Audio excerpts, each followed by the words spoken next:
तो विश्वास को आप अंधविश्वास में नहीं जोड़ सकते।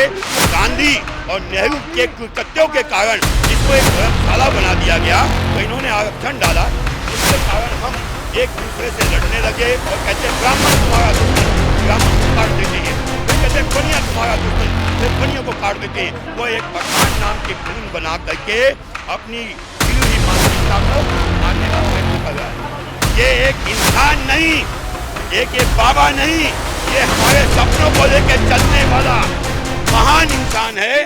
नमस्कार, मैं शालिनी झा और आप देख रहे हैं सौगंध टीवी। बागेश्वर धाम सरकार के समर्थन में आज पूरा हिंदू समाज एक है और उनके साथ खड़ा हो गया है। हमारे साथ भी एक शख्स मौजूद है। क्या कुछ कहना चाहेंगे सर? क्या वाकई में लगातार सनातन धर्म को टारगेट किया जा रहा है? कभी रामचरितमानस तो कभी राम मंदिर को नफरती जमीन बताया जाता है, तो कभी धीरेन्द्र शास्त्री पर अंधविश्वास के आरोप लगते हैं। अंधविश्वास क्या होता है? मुझे मेरी माँ ने कहा कि बेटा ये शिव भगवान है, पत्थर का मूर्ति मैंने मान लिया। मुसलमानों को कहा गया कि जिसे तुमने देखा नहीं अल्लाह ईश्वर है, उन्होंने मान लिया। गुरु गोविंद सिंह को जिन्होंने सिखों ने देखा नहीं, कहा कि हमारे गुरु हैं, हमने मान लिया। तो विश्वास को आप अंधविश्वास में नहीं जोड़ सकते। विश्वास तो वो भी होती है जब माँ मेरी आती थी और मेरी बीमारी में 7 मिर्चों से औंच के फेंक देती थी, मैं ठीक हो जाता था।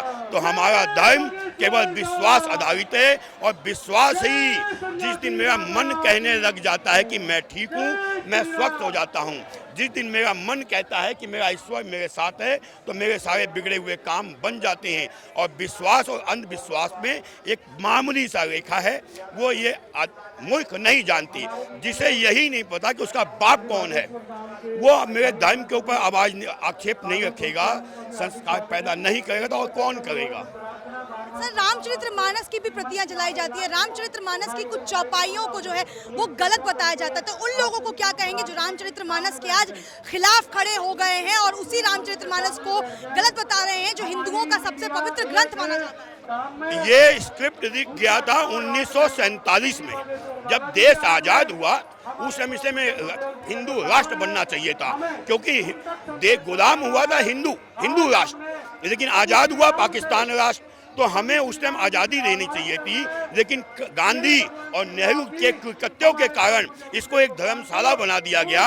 और इन्होंने एक गाथा लिख दी थी कि आज से 50 या 60 साल बाद इसको इस्लामिक देश में कन्वर्ट कर दिया जाएगा, लेकिन कन्वर्ट क्यों नहीं हो पाया? क्योंकि हिंदू जाग गया और एक महायोद्धा मोदी जी के रूप में, अमित शाह के रूप में इनके रास्ते में दीवार बन के खड़ा हो गया। जब दीवार बन के खड़ा हो गया तो इनका मुस्लिम राष्ट्र का सपना बहुत दूर चला गया। जब बहुत दूर चला गया तो ये क्या किया इन्होंने? पहले आरक्षण डाल करके हिंदुओं को तोड़ा गया, और आज फिर हिंदू धर्म के ऊपर आक्षेप प्रश्न चिन्ह लगा करके तोड़ा जा रहा है।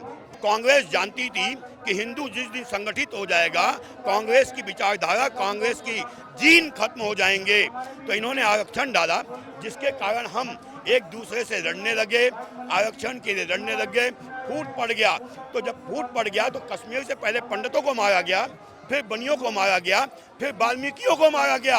यही पाकिस्तान में हुआ। पहले क्या हुआ? ये सबको इकट्ठा कर देते हैं अपने साथ और कहते हैं ब्राह्मण तुम्हारा दुश्मन, ब्राह्मण को काट देते हैं। फिर कहते हैं बनिया तुम्हारा दुश्मन, फिर बनियों को काट देते हैं। जब बनिया मर जाता है तो फिर सिख बच जाता है। मैंने अपनी इन्हीं सिख भाइयों को, मेरे गुरु ग्रंथ साहब को छुपा करके अफगानिस्तान से भागते हुए देखा है। पहले ये उन्हीं के साथ हो गए थे ना हिंदुओं को मारने के लिए, एंड में इन्हें मारा गया। जब ये मर जाएंगे तो ये खान और पठानों को मारेंगे। मैंने खान पठानों को भी अफगानिस्तान से अपनी बहन बेटियों को छोड़ के भागते हुए देखा है, और वही पठान फिल्म बना करके अपनी ताकत का प्रतीक दिखाता है, क्योंकि वो जानता है कि इसकी बेटी नशे में लिप्त हो चुकी है, इसका बेटा नशे में लिप्त हो चुका है, ये बेविचारी हो चुके हैं। इसलिए वो एक पठान नाम की फिल्म बना करके अपनी गिरी हुई मानसिकता को उठाने का प्रयत्न कर रहा है। एक आखिरी सवाल सर कर लेती हूँ। बागेश्वर धाम सरकार के पीठाधीश धीरेन्द्र शास्त्री ने प्रयागराज के संबोधन में कहा था कि सनातन अगर पूरा जो समाज है वो साथ आ जाता है तो ये देश हिंदू राष्ट्र बन जाएगा। तो हिंदू राष्ट्र का क्या आप समर्थन करते हैं? तो क्या आप हिंदू राष्ट्र का समर्थन करते हैं? ये एक इंसान नहीं, एक ये बाबा नहीं, ये हमारे सपनों को लेकर चलने वाला महान इंसान है जो इस देश को हिंदू राष्ट्र में परिवर्तित करेगा। और हिंदू राष्ट्र मेरी स्वाभिमान है, मेरा नहीं, मेरे पूर्वजों का, मेरे बाप दादाओं का। उन सपनों को पूरा करने के लिए जो यहाँ जनता खड़ी है, इनका आभार, अभिनंदन। हे ईश्वर, इन्हें ऐसी शक्ति दो कि मेरी आंखें बंद होने से पहले ये हिंदू राष्ट्र बन जाए। चलिए, तो ये हमारे साथ मौजूद थे जिन्होंने बहुत बेहतरीन तरीके से अपनी राय रखी है और सनातन धर्म का जिस तरीके से इन दिनों लगातार टारगेट किया जा रहा है सनातन धर्म को, उसको लेकर इन्होंने बहुत कुछ कह दिया है। आपकी इस वीडियो को लेकर क्या राय है हमें कमेंट सेक्शन में जरूर बताएं। देश और दुनिया की तमाम बड़ी खबरों के लिए हमारे चैनल सौगंध टीवी को लाइक, शेयर और सब्सक्राइब करें। मुझे दीजिए इजाजत। कैमरा पर्सन पंचानन के साथ शालिनी झा, दिल्ली, सौगंध टीवी। आप देख रहे हैं सौगंध टीवी, सौगंध वतन की।